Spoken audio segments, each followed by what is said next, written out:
Selamat malam, Bapak dan teman-teman semua. Kami dari kelompok 5 yang beranggotakan saya sendiri, Tiffany Nurulivia, dan teman saya, Jihan Fairuz, akan mempresentasikan materi tentang Audit of the Inventory and Warehousing Cycle. Nah, pada presentasi kali ini saya akan membahas beberapa pokok materi. Salah satunya di sini ada business function in the cycle and related document. Yang kedua ada part of audit of inventory audit of cost accounting. Yang ketiga itu ada analytical procedure. Yang keempat itu ada physical observation of inventory. Yang kelima itu ada audit of pricing and completion. Yang ke-6 itu ada integration of the test. Nah, di sini yang pertama saya akan menjelaskan tentang faktor-faktor yang mempengaruhi kompleksitas audit persediaan. Yang pertama itu ada persediaan, biasanya akun terbesar dalam neraca. Persediaan biasanya juga dialokasikan di tempat yang berbeda. Yang ketiga itu persediaan memiliki berbagai jenis. Yang keempat itu penilaian sulit dilakukan jika keusangan persediaan perlu diestimasi dan biaya manufaktur harus dialokasikan dalam persediaan. Dan yang kelima itu ada terdapat beberapa metode dalam penilaian persediaan. Materi selanjutnya itu ada business function in the cycle and related document and record. Yang pertama itu di sini ada proses purchase order. Di proses purchase order ini terdapat purchase requisition yang merupakan formulir yang digunakan sebagai permintaan kepada departemen pembelian untuk melakukan suatu pembelian. Permintaan ini tuh terjadi jika bagian persediaan merasa bahan baku sudah sampai di tahap perlunya diperlukannya pembelian kembali, atau di saat persediaan itu sudah mencapai tahap yang ditentukan untuk melakukan pembelian kembali. Yang kedua itu ada receive raw material, di mana penerimaan atas bahan baku merupakan bagian dari siklus akuisisi dan pembayaran yang mencakup pemeriksaan atas jumlah barang yang diterima. Setelah diterima dan dicek departemen penerimaan akan membuat laporan penerimaan dan bahan baku tersebut akan dikirimkan ke bagian penyimpanan. Sedangkan salinan atas laporan penerimaannya akan dikirimkan ke departemen purchasing, the storeroom, dan the account payable. Nah, yang ketiga itu ada store raw material, di mana bahan baku ini akan disimpan di bagian penyimpanan. Jika departemen lain membutuhkan bahan baku tersebut, maka mereka tuh harus menyiapkan dokumen permintaan ke departemen penyimpanan bahan baku ini.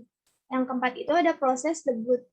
Departemen produksi ini bertanggung jawab untuk penentuan jenis, jumlah produksi, pengendalian bahan sisa, pengendalian kualitas, dan perlindungan fisik terhadap barang dalam proses.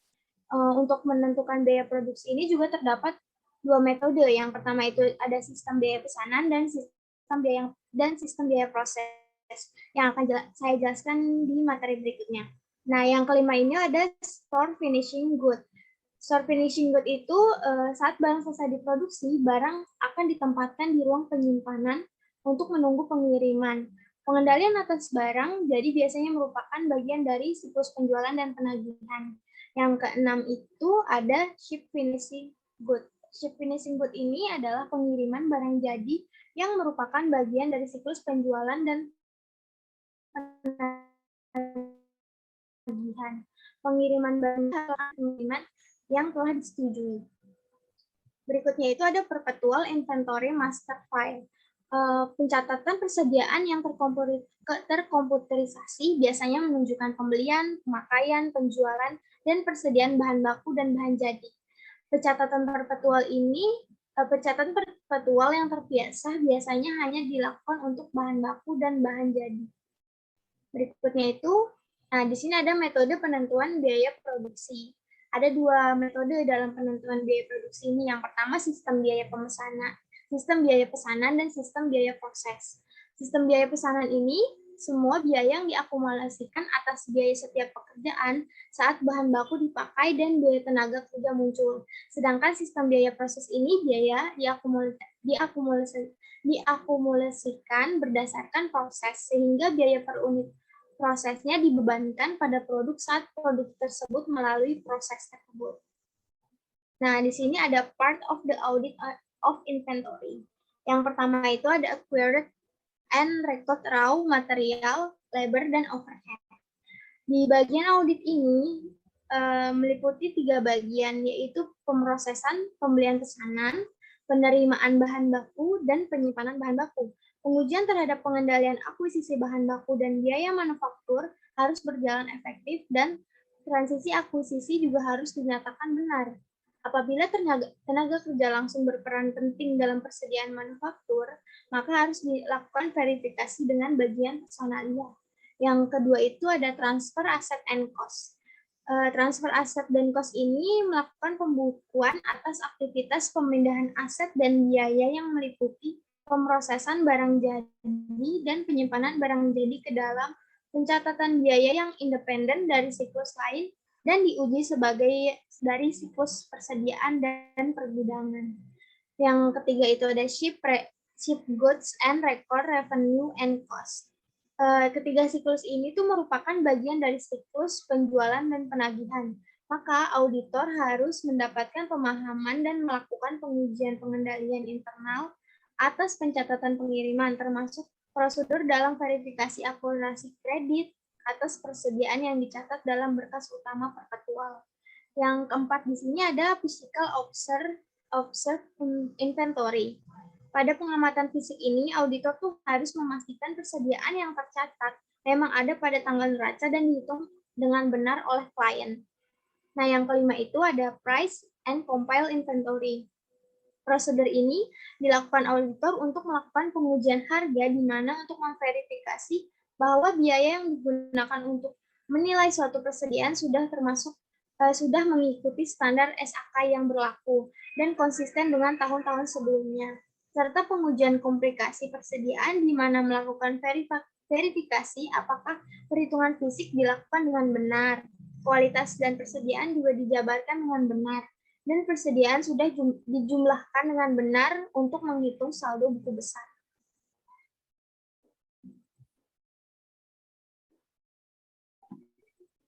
Selanjutnya itu ada audit of cost accounting. Yang pertama di sini itu ada cost auditing. Yang pertama ini ada cost auditing controls, di mana pengendalian akuntansi biaya merupakan proses yang mempengaruhi persediaan fisik dan penelusuran biaya terkait sejak bahan baku dipesan sampai barang selesai diproduksi dan dipindahkan ke penyimpanan. Terdapat 2 pengendalian. Yang pertama itu adalah pengendalian fisik atas bahan baku, barang setengah jadi, dan barang jadi. Yang kedua itu ada pengendalian atas biaya yang terkait. Nah, yang kedua ini ada test of cost accounting. Yang pertama itu ada pengendalian fisik atas persediaan. Auditor tuh harus memastikan bahwa pengendalian internal sudah benar, seperti bahan baku sudah ditempatkan di tempat yang terlindungi dari pencurian, memasang kamera pengawas, serta membatasi akses untuk masuk ke tempat tersebut. Yang kedua itu dokumen dan pencatatan dalam pemindahan persediaan. Auditor juga harus memastikan bahwa pemindahan benar-benar terjadi. Seluruh pemindahan tercatat dan jumlahnya juga sudah sesuai. Deskripsinya, tanggalnya sudah dicatat dengan akurat. Yang ketiga itu ada berkas utama persediaan perpetual. Auditor menguji berkas utama perpetual dengan memeriksa dokumentasi pendukung penambahan dan pengurangan jumlah persediaan dalam berkas utama. Yang keempat itu ada pencatatan biaya per unit. Auditor harus memastikan apakah klien sudah menyajikan bahan baku, tenaga kerja, biaya overhead, dan dengan benar, serta sudah mengintegrasikan pencatatan akuntansi biaya dengan pencatatan produksi dengan catatan akuntansi yang lainnya. Di sini ada substantif analytical prosedur, di mana kita tuh bisa membandingkan presentasi margin kotor dengan tahun-tahun sebelumnya. Yang kedua itu membandingkan perputaran persediaan seperti CGS, inventaris rata-rata dengan tahun-tahun sebelumnya. Terus kita juga bisa membandingkan biaya per unit persediaan dengan tahun-tahun sebelumnya. Bisa juga membandingkan nilai inventaris yang diperpanjang dengan tahun-tahun sebelumnya, dan yang terakhir itu kita bisa membandingkan biaya produksi tahun berjalan dengan tahun-tahun sebelumnya. Untuk materi berikutnya akan disampaikan oleh partner saya.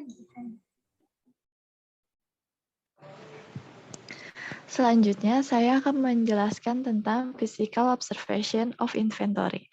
Standar audit mensyaratkan auditor untuk memeriksa efektivitas metode klien dalam penghitungan persediaan dan mendapatkan keyakinan dari klien atas kuantitas dan kondisi fisik persediaan. Untuk memenuhi persyaratan tersebut, auditor harus yang pertama itu harus ada pada saat klien menghitung persediaan untuk menentukan saldo akhir tahun. Yang kedua, mengamati prosedur perhitungan klien. Yang ketiga, melakukan tanya jawab kepada klien tentang prosedur penghitungan mereka. Dan yang keempat, melakukan pengujian terpisah atas penghitungan fisik. Selanjutnya, physical observation inventory itu ada beberapa hal yang perlu diperhatikan. Yang pertama itu pengendalian terhadap penghitungan fisik, yang kedua keputusan audit, dan yang ketiga pengujian observasi fisik. Yang pertama itu pengendalian terhadap penghitungan fisik. Auditor harus memahami pengendalian atas penghitungan fisik klien sebelum perhitungan persediaan dimulai.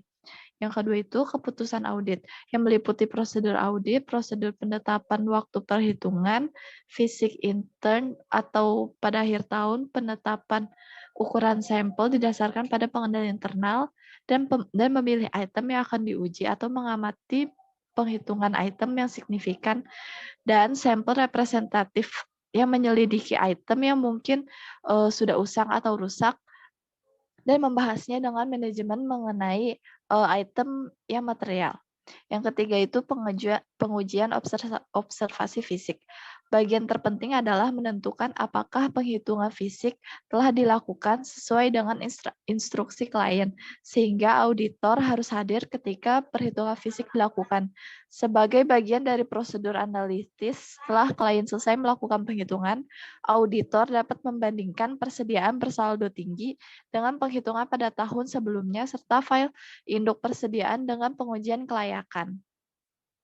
Selanjutnya, audit of pricing and compilation.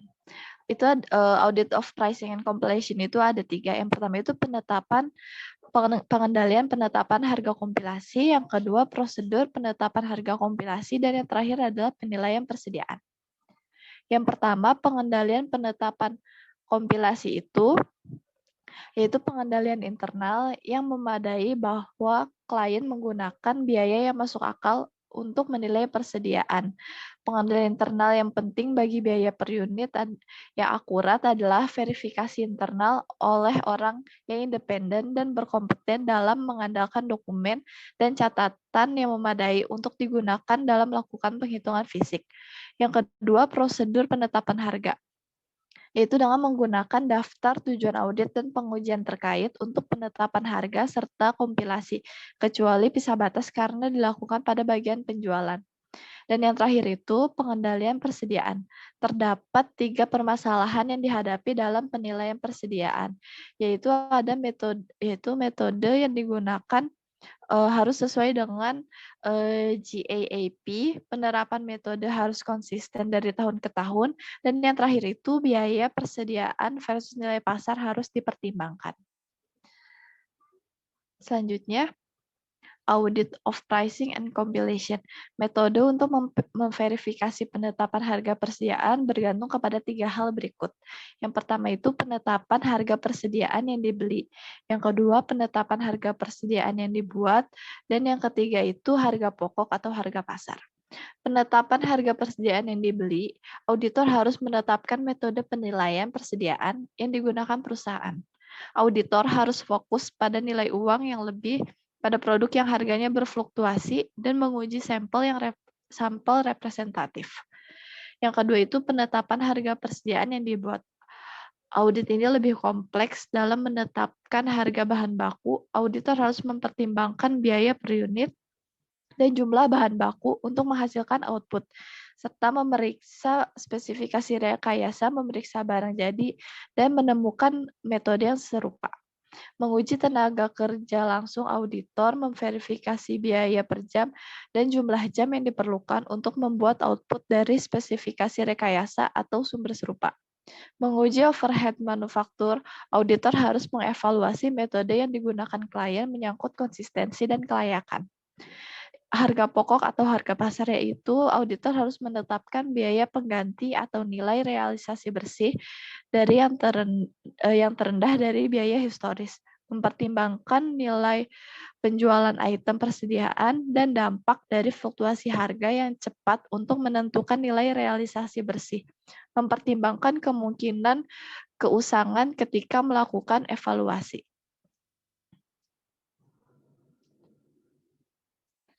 Selanjutnya itu ada integration of the test. Yang pertama itu adalah pengujian siklus akuisisi dan pembayaran.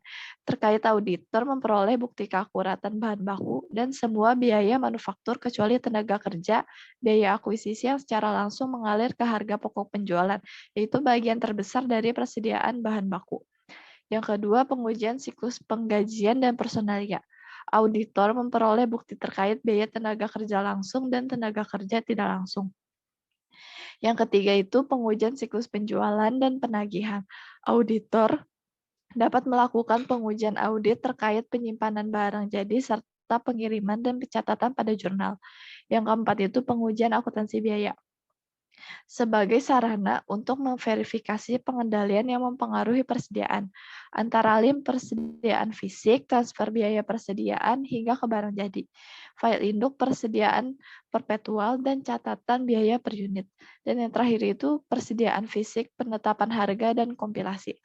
Dalam menguji persediaan fisik, auditor dapat mengamati dan menguji perhitungan fisik pada waktu selain akhir tahun dan mengandalkan file perpetual untuk menyimpan catatan kuantitas yang memadai. Dalam menguji biaya per unit atau penetapan harga, auditor dapat menggunakan catatan biaya standar untuk melakukan perbandingan dengan biaya per unit. Jika standar biaya yang digunakan untuk menyajikan biaya historis, biaya itu harus diuji reliabilitasnya. Untuk menguji pengujian substantif atas dasar serta saldo persediaan, dan mengintegrasi pengujian yang berhubungan dengan tujuan audit berkait dengan saldo pengujian yang dilaksanakan untuk memenuhi 4 tujuan penyajian dan pengungkapan. Auditor harus memahami pengendalian internal klien yang berhubungan dengan pengungkapan persediaan, kemudian melakukan pengujian pengendalian serta substantif lainnya untuk memperoleh bukti yang tepat yang mencukupi bagi masing-masing dari 4 tujuan penyajian dan pengungkapan. Next. Sekian presentasi dari kelompok kami, kurang lebihnya mohon maaf. Selamat malam.